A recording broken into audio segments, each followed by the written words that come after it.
उत्प्रपंच बहु उपमिति बहु प्रपंच कथा 13 नंबर वार्ता आगळ। આ પ્રમાણે હોવાથી તારા સદભાગ્યને યોગે આ વિશાળ રાજ મંદિરમાં જ્યારથી તારો પ્રવેશ થયો છે ત્યારથી આ સુસ્થિત મહારાજા તારા સ્વામી થયેલા છે।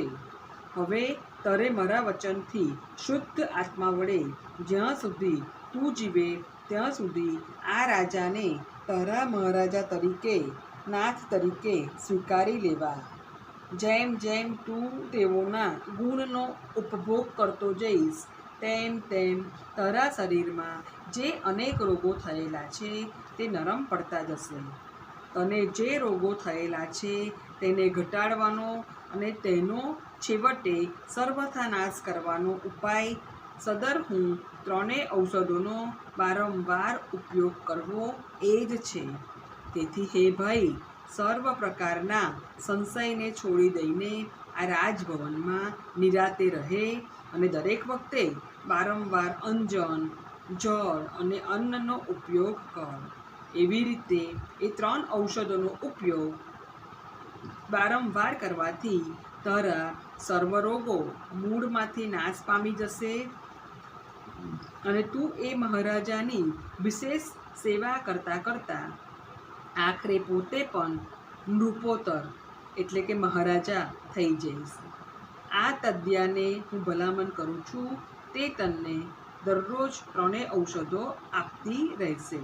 હવે મારે તને વધારે તો શું કહેવું, પણ તને ફરીવાર પુનરાવર્તન કરીને કહું છું કે તારે 3 ઔષધનો બરાબર ઉપયોગ નિરંતર કર્યા કરવો। હેડિંગ: દરિદ્રનો આગ્રહ।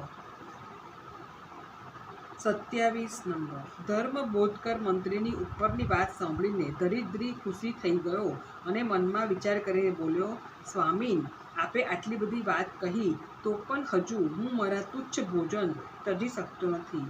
એ સિવાય મારે જે કરવાનું હોય તે આપ મને ઘણી ખુશીથી ફરમાવો।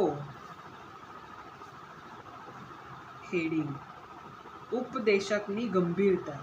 નંબર 28 દરિદ્રીનો આવો વિચાર સાંભળી ધર્મબોધકર મંત્રીશ્વરને મનમાં વિચાર થવા લાગ્યો કે આને તો 3 ઔષધનો ઉપયોગ કરવાની વાત કહેવામાં આવી, તેના જવાબમાં આ શું બોલવા માંડી ગયો છે।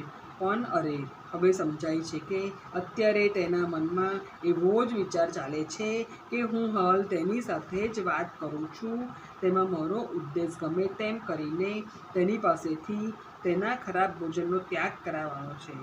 આ વિચાર તે તુચ્છપણાને લીધે કરે છે। ક્લિષ્ટ કલેશયુક્ત ચિત્તવાળા પ્રાણીઓ આખા જગતને દુષ્ટ માને છે અને શુદ્ધ વિચારવાળા પ્રાણીઓ આખા જગતને પવિત્ર માને છે।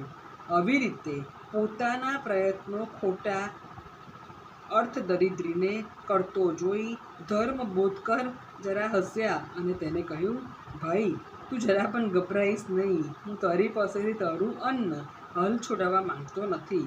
તારે ગભરાયા વગર તારા ભોજનનો ઉપયોગ કરવો। હું તને પહેલાં તે ખરાબ ભોજન ત્યજી દેવાનું વારંવાર કહેતો હતો, તે માત્ર તારું ભલું કરવાની ઈચ્છાથી જ કહેતો હતો, પણ હવે જ્યારે તને તે વાત પસંદ આવતી નથી તો હાલ હું એ બાબત ઉપર તદ્દન ચૂપ રહીશ। પણ ખરેખર તારે શું કરવા યોગ્ય છે તે સંબંધી મેં તને અગાઉ અહીં ઉપદેશ આપ્યો હતો અને મહારાજાના ગુણ વગેરેનું કથન કર્યું હતું।